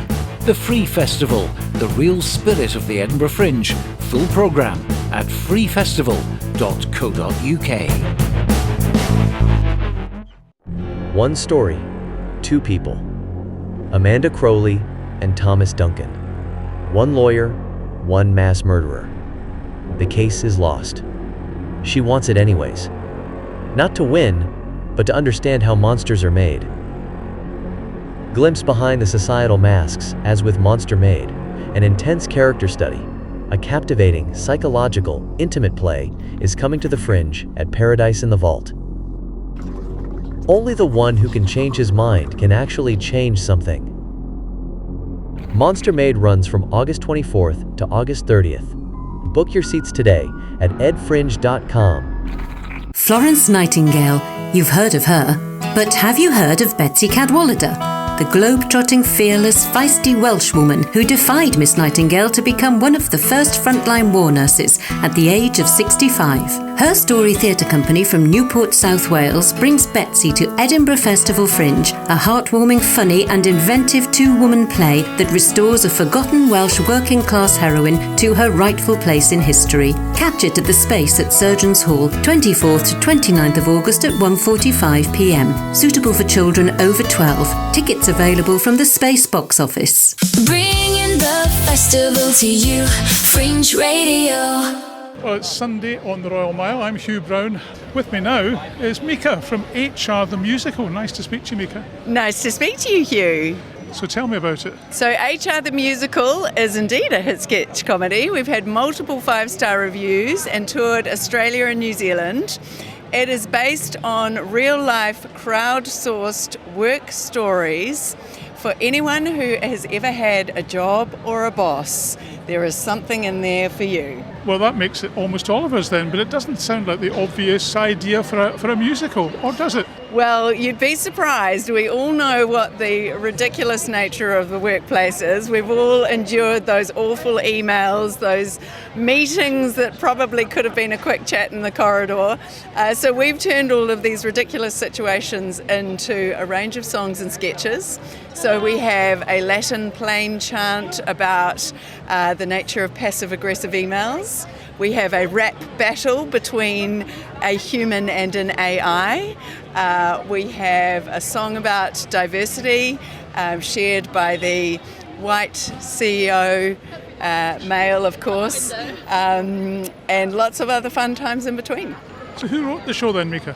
So it was written by Amy Mansfield, who also produced the show and appears in it. We have a cast of 3 along with me and Jess Robinson, and we've come all the way from New Zealand. This is our first time in Edinburgh. We've had multiple sellout evenings already and we're here for the whole month. Have you enjoyed your time at the Fringe so far? We have absolutely loved it. I mean, it is the most extraordinary festival, as you know. We've toured arts festivals in the Southern Hemisphere, including Adelaide, but Edinburgh Fringe is just next level. Now, you've come from the other side of the world. What were your expectations when you came to the Fringe then? Is it what you thought it was going to be? It is exactly what we thought it would be to the power of 10.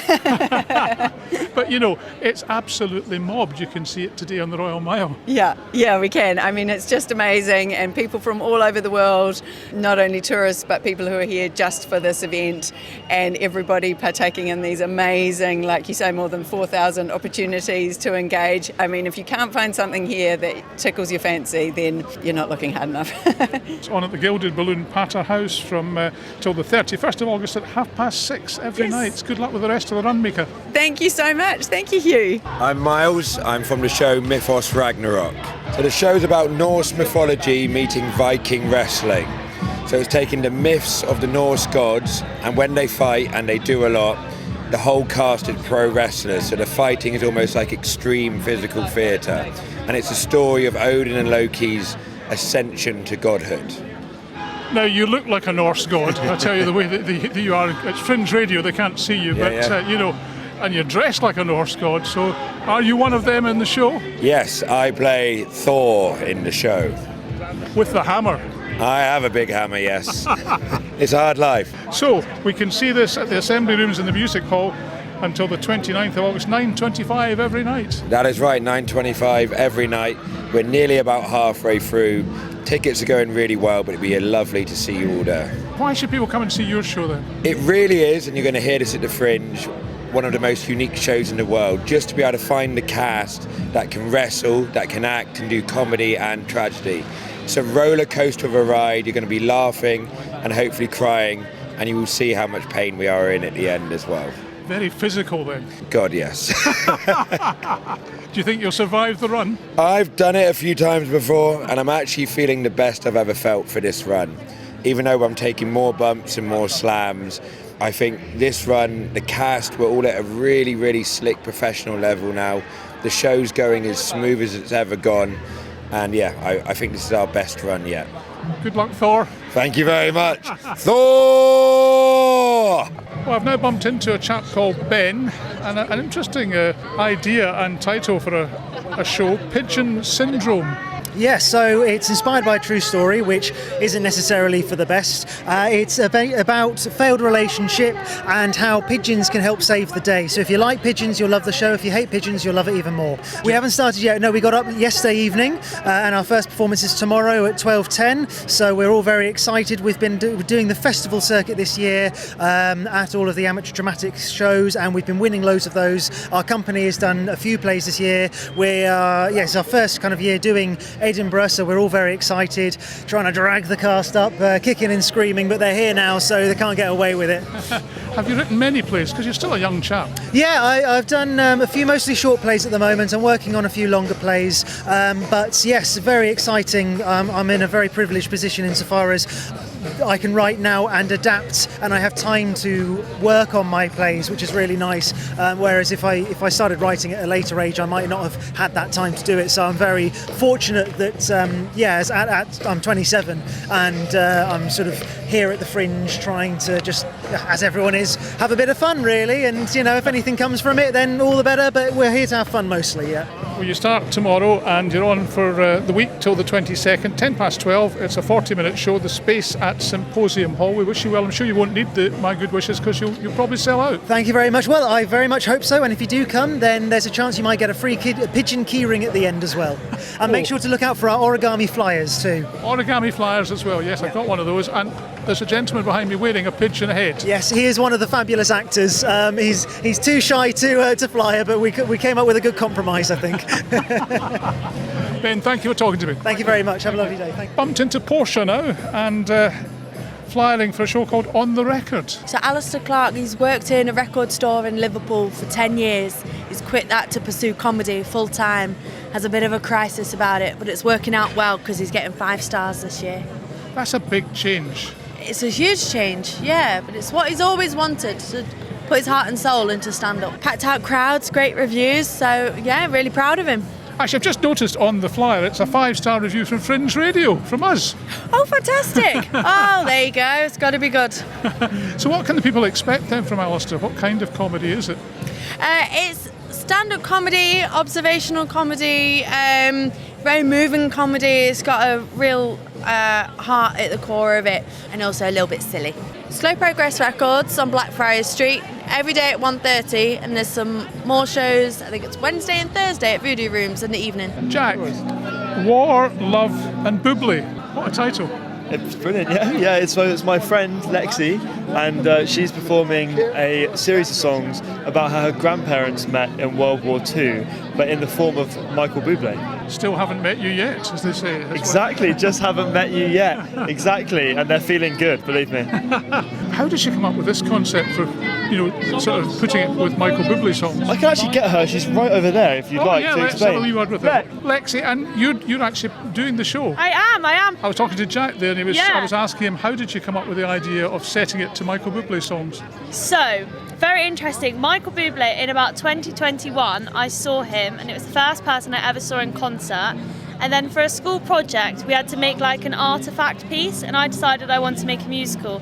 I'm not as talented as Sondheim or Andrew Lloyd Webber to write a whole musical, so I thought I would do a jukebox musical, and I was obsessed with Michael Bublé after I saw him, and I thought that his music had some musical theatre qualities to it. So I made a musical to it, and then I'm here this year with Vote the Musical, which is a lovely musical, and I thought I would take the opportunity to perform as part of the Free Fringe, PBH Free Fringe. And so I'm singing all his songs and telling the story as well. So this is one of the free shows? Yeah, so it's the PBH Free Fringe. They're amazing. And I'm performing in Fingers Piano Bar at 10:10 every night from the 16th to the 22nd of August. Has Michael Bublé seen the show or know about the show? No. I went to go see him probably a month ago, and I managed to get to the railings, and I managed to nearly touch him. My heart nearly stopped. I'm obsessed with him. I love him. But no, I don't think he's not heard about it, not seen it. It's very much my own project at the moment, but I would love in the future to maybe reach out when it's strong enough. Unrequited love then? Yeah. He doesn't love me back. What is it about Michael Bublé songs and him that you find so good? Makes you feel good. Hint to one of the songs, and there's just something about them, like there's so much meaning behind his like lyrics, and he's got such like different songs, and because he does a lot of cover work as well, it's a lot of stuff to work with, and so like singing his songs, it just like adds like a vibrancy to it, and it's like musical theatre like vibes. You can act through the songs, and they're really good. It sounds great, it really does. Let me plug it again. It's at venue number 221, that's the Fingers Piano Bar, Sunday the 16th, which of course is today, through to next Saturday, and the time is 10 past 10 at night. Yeah, we've also got another show that we would love Jack, to talk plug about. That? Go on, Jack, I'll pass on to Jack. It's Vote the Musical. We're performing at the Space at Triplex, in the big space every day. And we're on until the 23rd, I believe, aren't we? Yes, and we're on at 4:15 p.m. every day. It's about the women's suffragette movement in 1908 to 1928, and it's not a typical telling of the story. It's all about how the rebellion turned ugly, and it's not necessarily painting out all women in a good light or men in a bad light, and it's got a lot of grit to it. It's written by my friend Phoebe Perry. She's a year younger than me. She's only, how old is she now? 19 years old. So yeah, very, very new, all original, and we did it last year. We had a sold-out run. And on every day, 4:15 p.m. at the Space and Triplex. And more from the Royal Mile in tomorrow's programme. Next on Fringe Radio, it's Stuart MacFarlane talking with the star of Daughter of Sweden, a tale of scandal and intrigue. Bringing the festival to you, Fringe Radio. What is the most powerful force in the universe? This August, magician and physicist Kevin Quantum brings an all-new Fringe show to Edinburgh. Invisible Force. Expect brand new magic inventions, impossible moments you'll never have seen before, and astonishing illusions where science and mystery collide.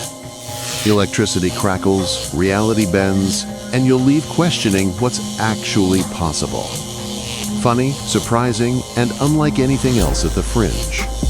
Search Quantum at edfringe.com and discover Kevin Quantum, Invisible Force. We're here at the Radisson Blu Hotel, Edinburgh city centre, where the beds are comfy, the breakfasts are legendary, and the Fringe is literally downstairs. Home to the space on the mile, you'll find 7 theatres buzzing with performances all day, every day. So if you're looking for the perfect base for the festival, you've just found it.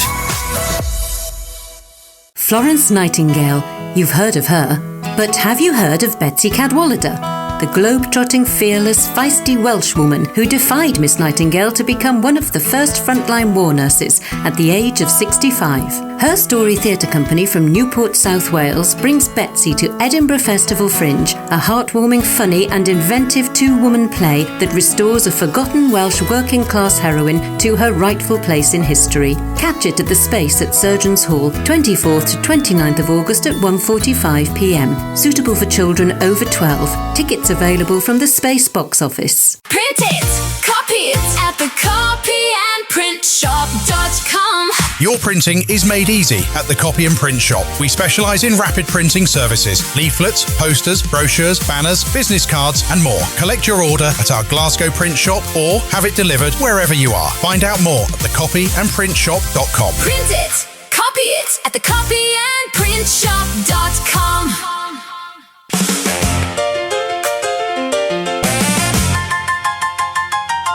Black Blues Brothers, Let's Twist Again. Fringe favourites, the Black Blues Brothers are back. Expect a rock and roll jukebox, a train station and lots of acrobatics. Every day from August 5th to August 31st at 5pm at McEwen Hall, Bristow Square. Tickets available at edfringe.com. Bringing the festival to you.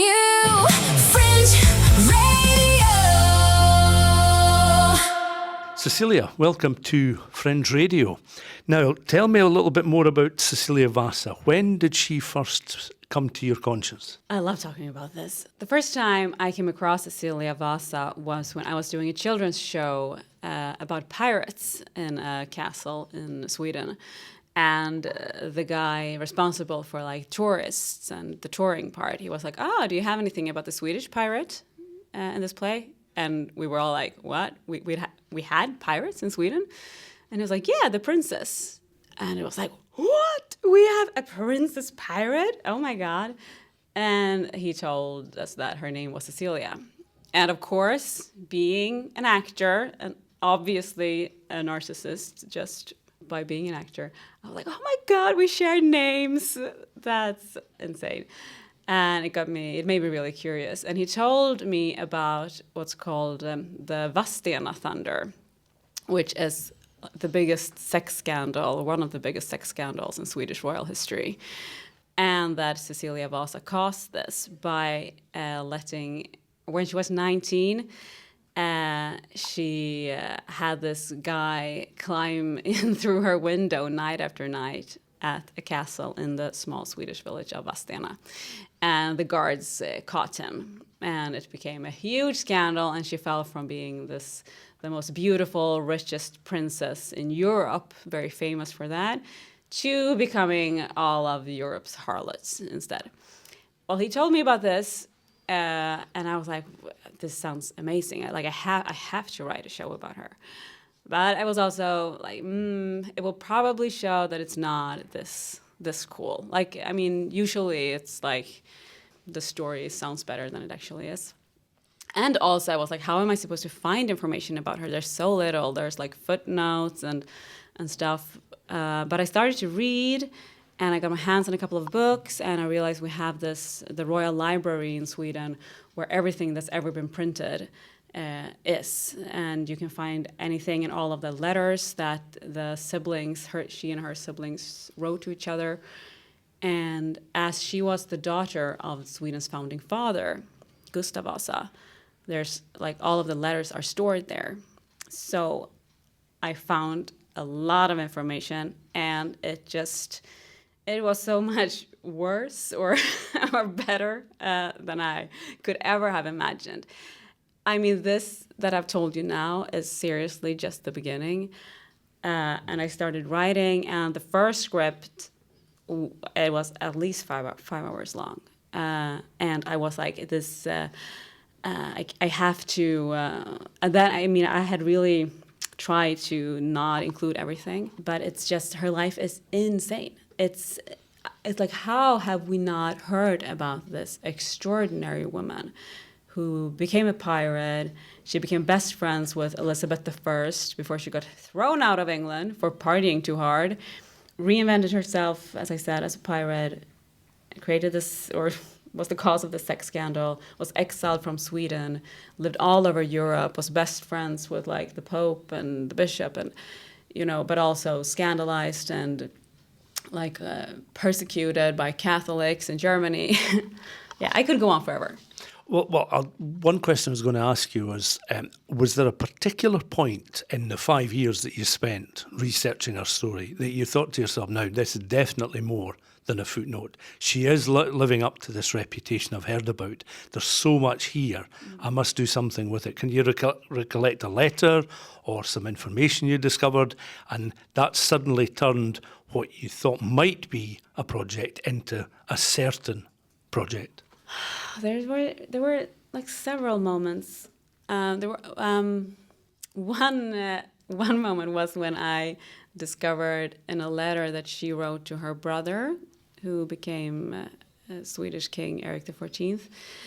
She wrote during her time in England that the horrible actors at the royal court, at Elizabeth's court, had written a play about the spendthrift princess from Sweden, and she was so upset about the fact that they had written a play about her. And that was like the fact that she was that, like, her life was so outrageous that they even made a play about her in England, about her being crazy. It was like, this is so meta, this is insane. But there was also so much, reading the letters, they're like a soap opera. It's like they're being like, you have to tell my brother to stop calling everyone. He says that I'm not a woman. Yeah, but now he told me that you stole his ship. Yeah, but that was after he took all of my money. Like, it's so much gossip, and I laughed so much, but it's also so much tragedy in her life. Like, her daughter gets taken away because she has a daughter with a man after her first husband dies. She finds another man who she falls in love with, and she gets pregnant and gets the daughter, and this daughter gets taken away from her because, and she's also exiled from Sweden because it's so horrible that she's gotten pregnant with a man who's not her husband. But it was also learning a lot about like Swedish history. In Sweden's founding father, Gustav Vasa, everybody knows about him, and he was the one who implemented the order of succession in Sweden, where only men could inherit the throne, and he also stripped women of their rights, so women couldn't inherit anything, like not money, not property. So the rights of women were better at medieval times than when Gustav Vasa, what Gustav Vasa made. At the same time, he gave his daughters the best education. They learned so many languages, arithmetic, music, but they weren't allowed to use any of it. So she became this super educated, super smart person who had no rights, no means of supporting herself. And I felt it was so strongly connected to today and this like slut reputation that's been on for 500 years. And she's this amazing diplomat and crazy pirate. And still, all we want to talk about is this beautiful woman who slept with a guy when she was not, like, she's remembered for a one-night stand, or okay, it was more than one night, like a couple of night stand during a family trip when she was 19. Who would want to be remembered for that? And she went on to become one of the most like influential people in Europe. And we don't know this about women. So it was like just reading about her and realizing it was heartbreaking to realize how little I know about women's history while being such a nerd on the subject. Like I'm